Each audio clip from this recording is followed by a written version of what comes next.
All right, let's dive into this one. You sent over a YouTube video, a sermon by Bishop Mari Emanuel.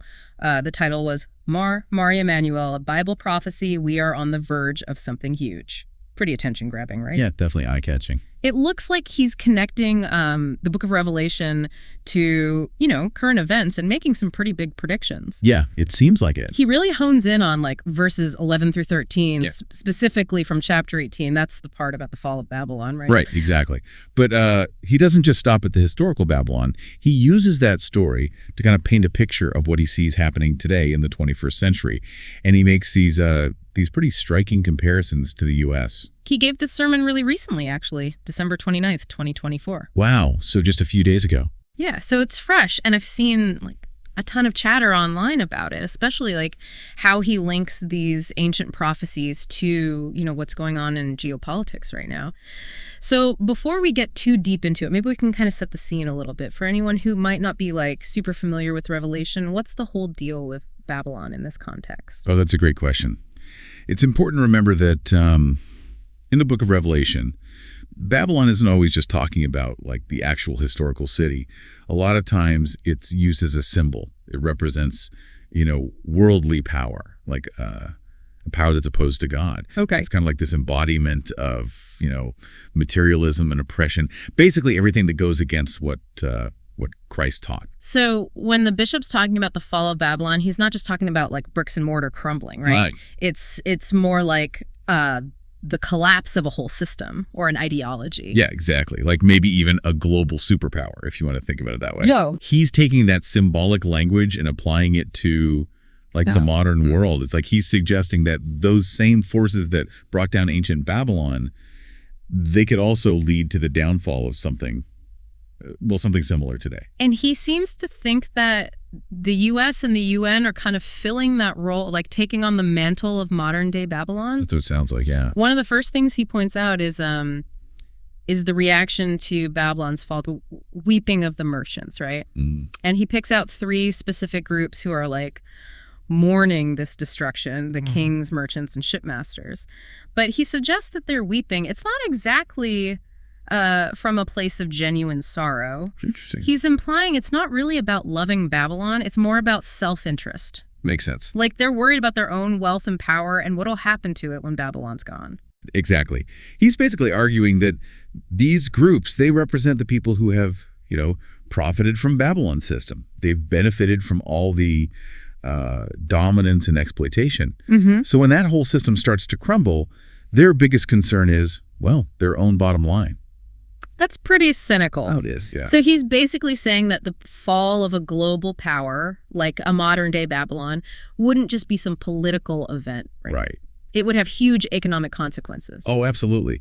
And that's where I think this idea of economic interdependence comes in. Mm-hmm. Throughout history, the rise and fall of empires, it always has ripple effects. There are always winners and losers, and those impacts are felt globally. Mm-hmm.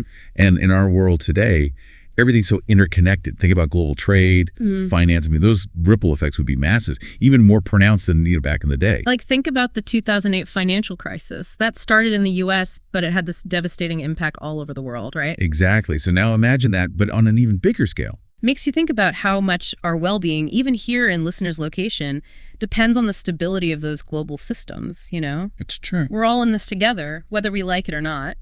That's a key point he's trying to make, for sure. The fall of a superpower wouldn't be some isolated event. It would send shockwaves through the global economy and impact everyone. Okay, so we've got Babylon weeping, the merchants weeping. So where does that citron wood come in? That's where he really gets into the details. So the bishop, he breaks down the 28 trade items that are listed in Revelation 18.1 to 13. He divides them into 7 distinct groups. 7 groups, okay. And here's the key. He believes the order of those items is incredibly important. It reveals the priorities of this woman, this modern-day Babylon. He identifies as the UN and the USA. So it's not just a random list of stuff. He's saying there's an order to it, a hierarchy of values that shows how this, quote, woman views the world. Exactly. Yeah, all right, okay, I'm hooked. Let's break down these groups. What's the first one? All right, so group 1 is what he calls the expensive merchandise. Gold, silver, precious stones, pearls. To him, this represents money, plain and simple. And he sees that as the foundation of wealth and power for this woman. It's like she's obsessed with material wealth above everything else. And he even throws in that quote from Matthew chapter 6, verse 24. No one can serve two masters. You cannot serve God and mammon. Mammon being another word for like wealth or possessions. Yeah, he's framing it as a choice, like a fundamental choice, spiritual values versus the allure of material wealth. And he's pretty clear about which side he thinks this woman has chosen. Yeah. It's a powerful point for sure. It is. We've all heard that saying, money is the root of all evil. He's basically saying this woman is driven by greed, putting profit above all else. Mm-hmm. I'm curious about these other groups, though. What does he say about them? Well, group 2 focuses on expensive clothing. So we see fine linen, purple, silk, scarlet, all those luxurious fabrics. And according to the bishop, these materials, they symbolize royalty, kingship. He's suggesting that this woman, she sees herself as a ruler over the world, using those luxurious fabrics to project power and dominance. Makes sense. And he highlights, again, that it takes money to get all that royal clothing. So he's tying it back to that first group, right? Yeah. The relentless pursuit of wealth. It's like he's building this case, showing how each group just reinforces her obsession with material possessions and power. You're picking up on exactly what he's doing. He's creating a pattern, a narrative. Yeah. And it paints a pretty damning picture of this woman's worldview. Right. Then we get to group 3, and that's where that citron wood comes in. This group is all about building materials, citron wood, ivory, precious wood, bronze, iron, marble. Yeah. It's basically saying this woman is obsessed with creating this really impressive, opulent dwelling place, as a testament to her wealth and power. And he calls out the citron wood specifically, right? Yeah, because historically, it was so valuable that it was only used for king staffs.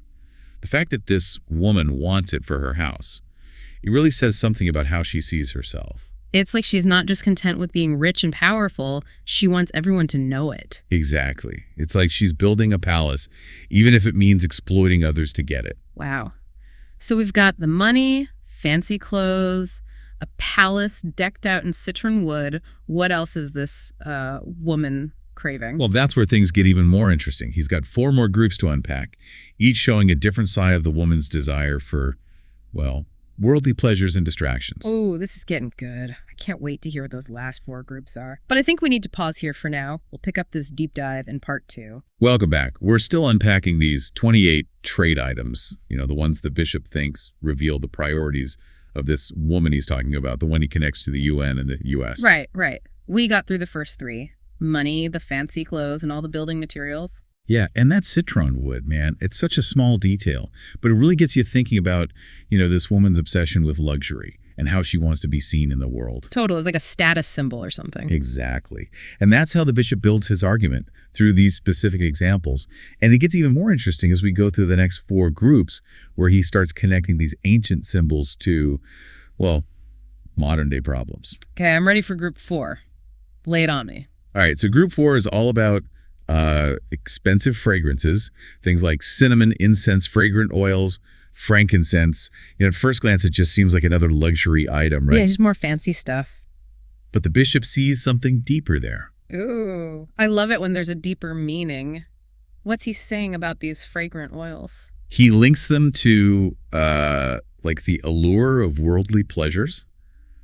Distractions, constantly chasing those good feelings. I see. So it's not just about having a nice smelling house? No, it's about always wanting more sensory gratification, always searching for the next pleasurable experience, never being satisfied. So it all circles back to that focus on material wealth and indulging the senses. It's like he's saying she's trapped in the cycle of always wanting more. Exactly. And he contrasts this with the simplicity and contentment that Christ taught.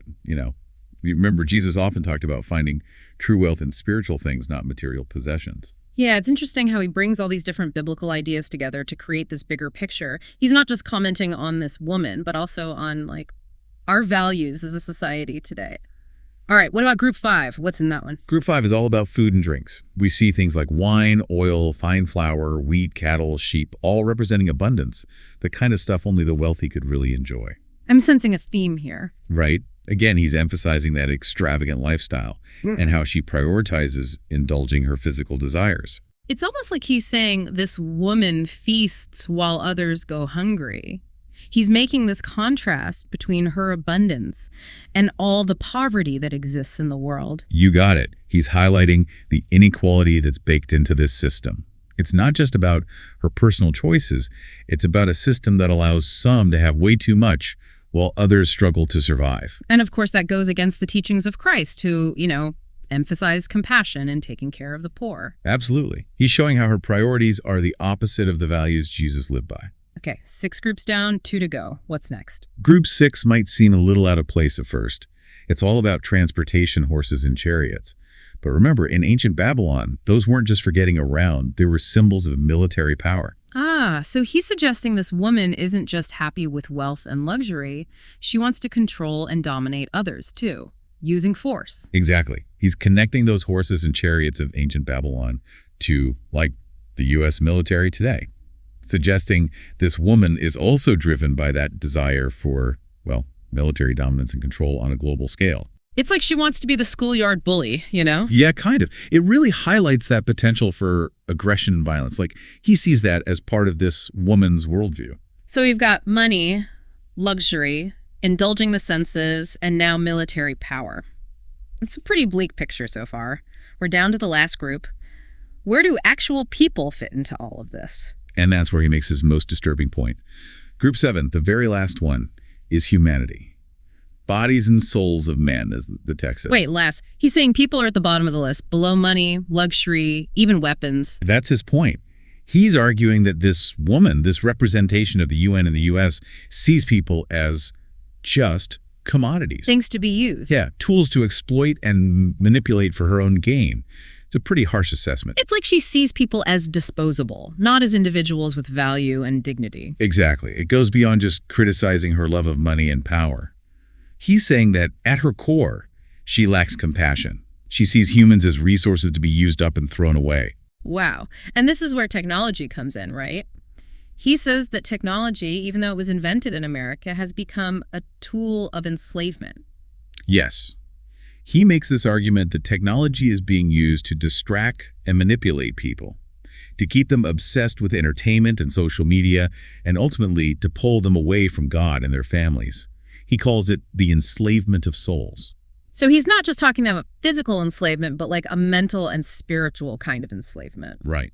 He's saying our constant connection to technology, our obsession with screens, it's actually disconnecting us from the things that really matter, our families, our communities, and our own spirituality. It's a provocative idea. And I bet it resonates with a lot of people who feel overwhelmed by, like, the digital world. I know I do sometimes. It's a real anxiety a lot of us feel. We're more connected than ever, but also more isolated, lonelier, disconnected from what gives our lives meaning. So what does he say we should do about it? Does he want everyone to ditch their smartphones and go off the grid? He doesn't go that far. Yeah. But he does issue this call to action. He urges people to be more aware of their relationship with technology, to set boundaries and make time for, prayer, family, real human connection. So it's not about rejecting technology completely. It's about using it in a way that, well, serves us, not the other way around. Exactly. He's calling for a kind of digital detox. I like that. Making a conscious effort to step away from all the information and stimuli and to reconnect with what truly matters. It's a good challenge. I'm wondering if he gives any specific examples of how to do that, like turning off our phones for a certain time each day or something. He does have some practical suggestions. We can explore those in the next part. But I think the key takeaway here is his message about the potential dangers of technology and the importance of being deliberate about how we use it. All right, welcome back. We've been unpacking the bishop's take on those 28 trade items from Revelation, and man, it's been pretty intense. He's not pulling any punches, This picture he paints of this woman who he says represents the UN and the US, it's pretty harsh. Yeah, it's definitely a bold interpretation. But what strikes me is how he uses these ancient symbols, these images, to talk about problems we're facing right now, like our relationship with technology, that feeling of like spiritual emptiness that a lot of people feel. Right. And at the end of the last part, we were just getting into his call to action. He's urging his listeners to, resist this enslavement of souls, as he calls it. But I'm curious, what does that actually look like? Does he give people any concrete things they can do? He does. And it's interesting because his solutions are both personal and, societal. On a personal level, he talks a lot about turning our homes into little churches. Little churches. Yeah, like making our families the center of our spiritual lives, creating a space for prayer, for reflection, for connecting with God. So it's about creating a different kind of culture within our own homes, like a refuge from all the materialism and distractions of the world. Exactly. He's saying real change starts at home, within the family. He even suggests some practical things like turning off our phones for a certain time each day so we can actually have real conversations, resist that pull of social media. I like that idea. It sounds so simple, but I can see how powerful it could be. Just an hour a day where you're totally unplugged, present with your family. Right. Being intentional with our time and attention, focusing on what matters instead of getting swept away by all the information and distractions. And he specifically encourages fathers to lead the way, right? Yeah. To set an example for their families by putting prayer and spiritual connection first. It's like he's saying men have this special responsibility to build that culture of faith in their homes. He definitely emphasizes the role of the father as the spiritual leader. He even compares it to Christ leading the church. It's a traditional view, for sure, but he frames it as a challenge, like a call for men to step up and guide their families towards a deeper connection with God. And of course, he contrasts this model of leadership with the woman who puts, money, power, her own self-interest above everything else. Right. He's saying that true leadership isn't about, being dominant or controlling. It's about serving others, putting their needs before your own, inspiring them to live a life of purpose. So it's like he's laying out two paths: the path of the woman, which leads to destruction, and the path of Christ, which leads to life, love, real connection. Exactly. And he wants his listeners to choose wisely, to reject that temptation of materialism and, embrace a life grounded in faith, family, and serving others. It's a powerful message, and I think it speaks to a lot of the fear and uncertainty that people are feeling these days. It's easy to feel lost in a world that seems so focused on wealth and power and individual success. Yeah. But he's offering an alternative, a way to find meaning and purpose that goes beyond just chasing material things. He's reminding us that true fulfillment comes from connection with God, with our families, with our communities. It's challenging, but it's hopeful too. He seems to really believe that we have the power to change things, to create a better world. But it starts with each of us, making different choices, changing our priorities, and living by our values. I think that's a powerful message to take away from this. It's easy to feel powerless when we look at what's happening in the world, to think that our choices don't matter. But he's saying they do. Every decision, every action has an impact. So even though he points to these big systems and structures that need to change, he's also saying that real change starts with individuals in our own hearts and homes. Right. It's a call to take responsibility for our own lives, to be aware of the choices we're making, and to live in a way that reflects, the kind of world we want to see. Well, this has been a really fascinating deep dive. The bishop's perspective is definitely unique. And he's not shying away from controversy, that's for sure. No, he's not. Yeah. But whether you agree with him or not, he definitely makes you think about the state of the world and our place in it. And that's what we love about these deep dives. It's about exploring different ideas, challenging our own assumptions, and hopefully understanding the world and ourselves a little bit better. And Bishop leaves us with a question to ponder. He gave us his list of 28 things, those trade items that he says reveal the priorities of this woman. But what would your list look like? What are the 28 most important things to you? Where does humanity fall on your list? Think about it. And until next time, keep diving deep.